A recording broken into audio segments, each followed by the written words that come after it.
Hello everybody and welcome back to Red Eagle Politics. Make sure you guys like this video down below and subscribe to the channel if you are new.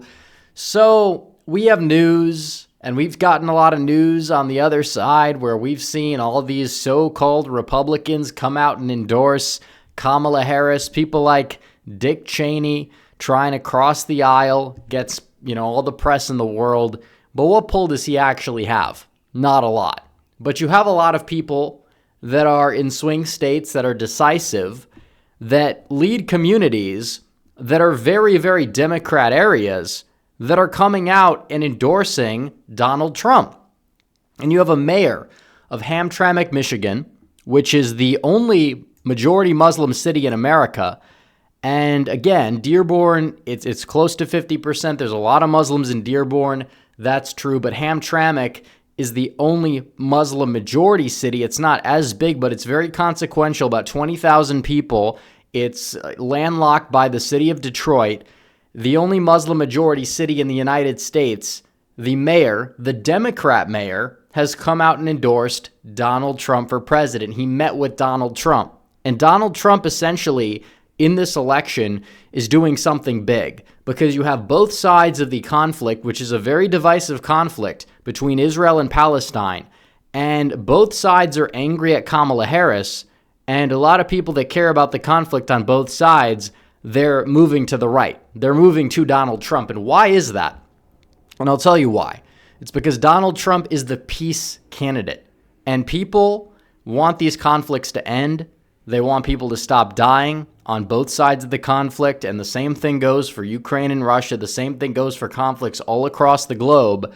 And when you have strong leadership in America that prevents things like 10/7, that would prevent things like what's going on in Gaza, whatever, that is something that a lot of people on both sides of the conflict would prefer. And now you have both a lot of Jewish individuals leaving the Democrat Party, and you also have a lot of Muslims leaving the Democrat Party. The only uniting factor between the people in this conflict is that they're turning to Donald Trump. And you're seeing this right here. And you could say, well, the Muslim population is not that big. And honestly, in a state like Michigan that's going to be decided by, I guess you would say a 5-figure vote margin, most likely the way things are going right now, it is absolutely very decisive when you have a population that is heavily Democrat, that is either voting third party, or you have some people like this guy coming out endorsing Donald Trump. That is very big news.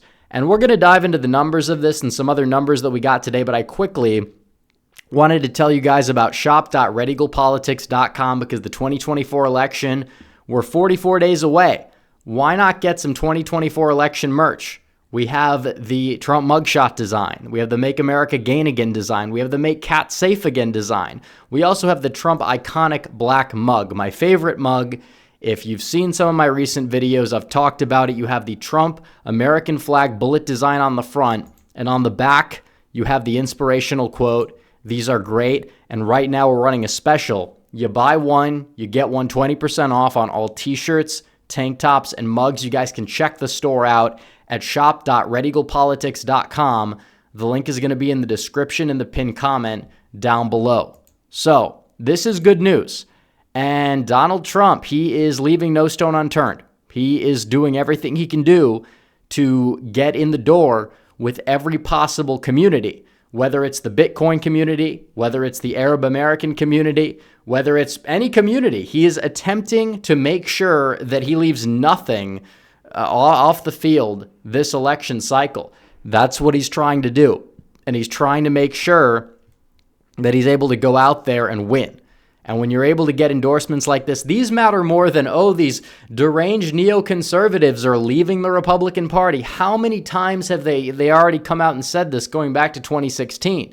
But you have people like RFK Jr. endorsing Trump. You have people like these mayors that are Democrats endorsing Trump. That's more decisive, in my opinion, in a close state. A presidential candidate dropping out who had probably, 2-3% support nationwide.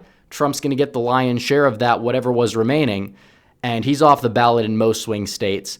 And then you have all these other people. Now, it's true, Trump is probably, you could even say, he may not win the Muslim vote in Michigan, but Kamala Harris is in third place. A lot will go third party, and that helps out because you talk about Wayne County, big Muslim population there, close to 100,000 Muslim voters in Wayne County. And everyone that flips to Trump is a net of 2 on margin. Everyone that stays home or goes third party, that's a net of 1 on margin for Donald Trump. So you're talking about a county like Wayne, the largest county in Michigan. Donald Trump already is doing well in Wayne for a Republican.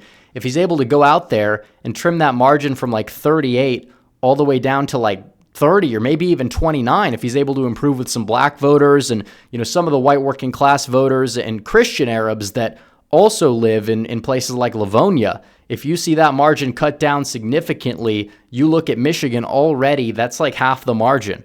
And he can improve in every other county on average by like 2 points, which is very plausible to do at this point, given Harris is not going to be as strong with these white working class voters, with these Polish Americans, with these, German Americans, you name it, as Joe Biden was. She's skipping the Al Smith dinner. You're seeing what she's doing, spitting in the face of all the Catholics in the country. That's not how you run a serious campaign that is targeted towards the Rust Belt. Donald Trump, on the other hand, is capitalizing on it. He's going to the Polish, church, one of the famous Polish churches in Pennsylvania. He's understanding how you capitalize on it in a place like Macomb County.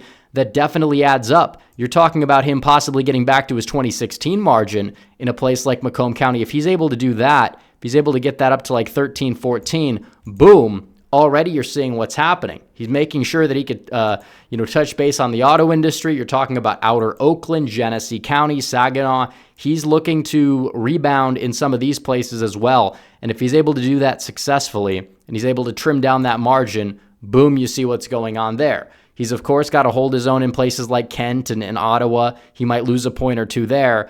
But, even places like Washtenaw County, there is still a Muslim population there. It's smaller. But assuming that margin of victory, if you could trim that down from like 47% to 45%, again, it adds up. And then you talk about some of these rural counties or whatever. And if you select some of these rural counties or some of the smaller metros, you want to move a county like Calhoun to the right by, a few points here and there, it adds up all around the state. Monroe County, if he's able to do a little bit better there, boom, you see that. County like St. Clair, he's able to improve his margin, get it up there, boom, already. And if you improve his margin in another like exurban county like this, which, there's Trump signs flooding these places. I've been to them recently. Boom, he can get there. And we didn't even touch half the counties. A lot of them will likely move right this election cycle. But you talk about the Muslim vote, it's not the most important thing, but it can be decisive in an election this close. We'll see what happens when the results come in. But also we have new polling out of NBC, and even though this poll, again, why are they releasing it 6 days later? You have a ridiculous top line that's not going to add up. But the issues people care about, 3 out of the top 4 issues, abortion is number 4. It's down there by foreign policy. And obviously Harris has a lead on it, but a lot of the people solely voting on that are high propensity voters, always almost vote Democrat. But you look at Donald Trump on the border. We talk about post-debate. Who won on the issues that mattered? Donald Trump. On the border, 21-point lead. On the economy, 9-point lead. On inflation, 8-point lead. I think it should be higher on both. And on crime and violence, 6-point lead. Yeah, how's the prosecutor-president thing working out too well? Not too well for Kamala Harris because people, especially in swing states, they're getting acquainted to her actual record. So you have this poll that dropped out of NBC today. Ridiculous top line. Too many undecideds for one. Trump is far above 44%. Harris at 49 might be about right, give or take. But still, the issues that matter, that's where the undecideds are going to go. And they're going to vote with their pocketbooks. They're going to vote based on the border crisis. Donald Trump is in the driver's seat, even according to these election mafia polls, when it comes to the issues that actually matter to voters. And you talk about Michigan, Wisconsin, Pennsylvania, North Carolina, Georgia, and then Nevada and Arizona. These issues reign supreme there. They really do. Abortion's not a number one issue in a place like North Carolina, for example. And for those that are like independents, and it is, a lot of them will likely just split their tickets and vote for Trump and Josh Stein if they're worried about the issue, because abortion now is a state issue and it affects state politics more than it affects national politics. And the smart thing that Trump did during the debate, and he doesn't get a lot of credit for it, but it's true, is he said she'll never be able to codify Roe, because it's true. She never will be able to, realistically. And she's basically running on something she can't do. And just effectively saying that, it's like, okay, well, then what's the point?